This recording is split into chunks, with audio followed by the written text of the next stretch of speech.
അതൊരു വലിയ സൗഭാഗ്യം. അബൂദർ റളിയല്ലാഹു അൻഹുവിനോട്, ഗിഫാർ ഗോത്രത്തിന്റെ നേതാവിനോട്, അബൂദർറെ സ്വല്ലി റക്അതൈനി ഫീ ദുൽമത്തിൽ ലൈലി ലിദുൽമത്തിൽ ഖുബൂർ, അബൂദർറെ ഖബറിന്റെ ഉള്ളിലെ ഇരുട്ട് വരാനുണ്ട്, അല്ലാഹു നമുക്ക് അവിടേക്ക് വെളിച്ചം നൽകട്ടെ, മരിച്ചു പോയവർക്ക് അല്ലാഹു മഗ്ഫിറത്ത് നൽകട്ടെ. നമ്മളൊക്കെ പോയി കിടക്കൂലേ? ഉറപ്പല്ലേ?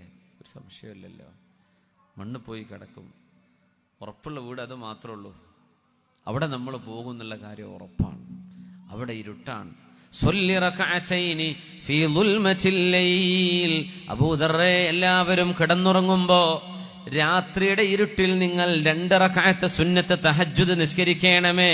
ലിദുൽമത്തിൽ ഖുബൂർ, എന്തിനാണെന്നറിയോ? ഖബറിന്റെ ഉള്ളിൽ ഇരുട്ടാണ്. ആ ഇരുട്ടിന് പകരമായി അവിടെ വെളിച്ചം കിട്ടാൻ ദുന്യാവിലെ ഇരുട്ടത്ത് 2 റക്അത്ത് നിസ്കരിക്കണമെന്ന് പറഞ്ഞാൽ ആൾക്കാർ ഉറങ്ങുമ്പോൾ സുബഹിന്റെ മുമ്പ്. അല്ലാഹു തൗഫീഖ് നൽകട്ടെ. മുതഅല്ലിമീങ്ങൾ സുബഹിന്റെ മുമ്പുള്ള വിറുദോ തഹജ്ജുദോ ഇല്ലെങ്കിൽ ഇൽമിൽ ഇന്തിഫാഅൊന്നും ഉണ്ടാവില്ല. നമുക്ക് ഡിഗ്രിയൊക്കെ വാങ്ങി നമുക്കൊക്കെ പോകാം, നമ്മളൊക്കെ മുലയമാരാന്ന് പറഞ്ഞ് നടക്കാന്നല്ലാണ്ട് അതുകൊണ്ട് ഫലം ഉണ്ടാവില്ല എന്ന. താലിബു ഇൽമിൻ ലൈസ ലഹു വിർദ്, അഹ്മദ് ബിൻ ഹംബൽ റളിയല്ലാഹു അൻഹു പറയാം.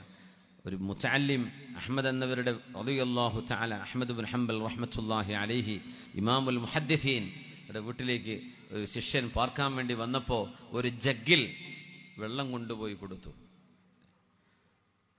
കുട്ടി കിടക്കുന്ന റൂമിന്റെ മുമ്പിൽ വെച്ചുകൊടുത്തു. സുബഹിന്റെ മുമ്പ് എഴുന്നേറ്റ് തഹജ്ജുദ് നിസ്കരിക്കുകയാണെങ്കിൽ വെള്ളം എവിടെയെന്ന് അന്വേഷിച്ച് നടക്കണ്ട, എന്നൊരു ജഗ്ഗിൽ വെള്ളം വെച്ചുകൊടുത്തു. ഉളു കൊടുക്കാനുള്ള വെള്ളം. സുബഹിക്ക് മഹാനവറുകൾ റൂമിൽ നിന്ന് പുറത്തിറങ്ങി വന്നപ്പോൾ ആ ജഗ്ഗിലെ വെള്ളം അനങ്ങിയിട്ടില്ല. അപ്പൊ മോനെ വിളിച്ചിട്ട് പറഞ്ഞു, എന്നിട്ട് യാ അല്ലാഹ് സുബ്ഹാനല്ലാഹ് താലിബു ഇൽമിൻ ലൈസ ലഹു വിർദുൻ മിനൽ ലൈൽ, ഇൽമു പഠിക്കണ മക്കൾക്ക് തഹജ്ജുദ് ഇല്ലല്ലേ, എന്താ കാര്യം എന്ന് ചോദിച്ചു. സുബ്ഹാനല്ലാഹ്, താലിബു ഇൽമിൻ ലൈസ ലഹു വിർദുൻ മിനൽ ലൈൽ. അല്ലാഹു നമുക്കൊക്കെ തൗഫീഖ് നൽകട്ടെ. നമ്മൾ മുതഅല്ലിമീങ്ങളൊക്കെ ഇരിക്കുന്ന സദസ്സായതുകൊണ്ട് സൂചിപ്പിക്കാൻ, അല്ലാഹു നമുക്കതിന്റെ തൗഫീഖ് നൽകട്ടെ. സ്വല്ലി റക്അതൈനി ഫീ ദുൽമത്തിൽ ലൈലി ലിദുൽമത്തിൽ ഖുബൂർ, അബൂദർറെ ഖബറിന്റെ ഇരുട്ട് വരാനുണ്ട്, അതിന്റെ മുമ്പ് രാത്രിയിലെ ഇരുട്ടുകളിൽ 2 റക്അത്ത് സുന്നത്ത് നിസ്കരിക്കണേ. വതസദ്ദഖ് ബിസദഖത്തിൻ അലൽ മിസ്കീൻ ലിഹൗലി യൗമിൻ നുശൂർ, അല്ലാഹു പുനർജന്മം നൽകുന്ന ഖിയാമത്ത് നാളിൽ ഒരുപാട് ഭയാനകതകൾ കാണാനിരിക്കുകയാണ് നമ്മൾ. ഒരുപാട് പ്രയാസങ്ങൾ. ആ പ്രയാസങ്ങൾ ലഘൂകരിച്ച് കിട്ടാൻ വേണ്ടി പാവപ്പെട്ടവർക്ക് വേണ്ടി ധർമ്മം ചെയ്യണേ. എന്താ പറഞ്ഞത്? പാവപ്പെട്ടവർക്ക്, മിസ്കീന്മാർക്ക് സഹായം ചെയ്യുക. ആരും അറിയണ്ട, അന്ന് പത്രത്തിൽ കൊടുക്കണ്ട, ഫോട്ടോ എടുക്കൊന്നും വേണ്ട, കൊടുത്തു പോരാ. നിങ്ങൾ കൊടുത്താരാ നിങ്ങളൊന്നും അറിയണ്ട, വാങ്ങിച്ചാളാരാന്ന് നിങ്ങൾക്കും അറിയണ്ട. മിസ്കീനാണെന്നറിഞ്ഞു, അത് കൊടുത്തു.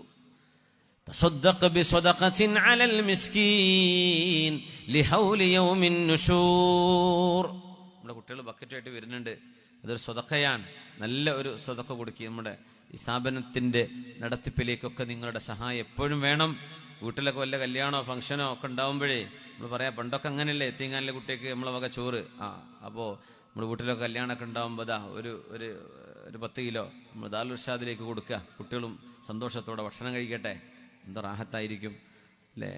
മക്കൾക്ക്, മുതഅല്ലിമീങ്ങൾക്ക് എന്തെങ്കിലും ഭക്ഷണം കൊടുക്കാൻ നേർച്ചയാക്കുക. അള്ളാഹു വലിയ പുണ്യമുള്ള കാര്യമാണത്. ഇൽമു പഠിക്കുന്നവർക്ക്, നമുക്കൊന്നും ഇൽമു പഠിക്കാനായില്ല, പഠിക്കുന്ന മക്കൾക്ക് ഭക്ഷണം കൊടുത്തൂടെ അല്ലേ? ഇവിടെ 50-ലേറെ ഹാഫിളുകളായി ചെറിയ മക്കൾ, 9 വയസ്സ് മുതൽ ഹിഫ്ളിന് വരുന്ന മക്കളുണ്ട് ഇവിടെ.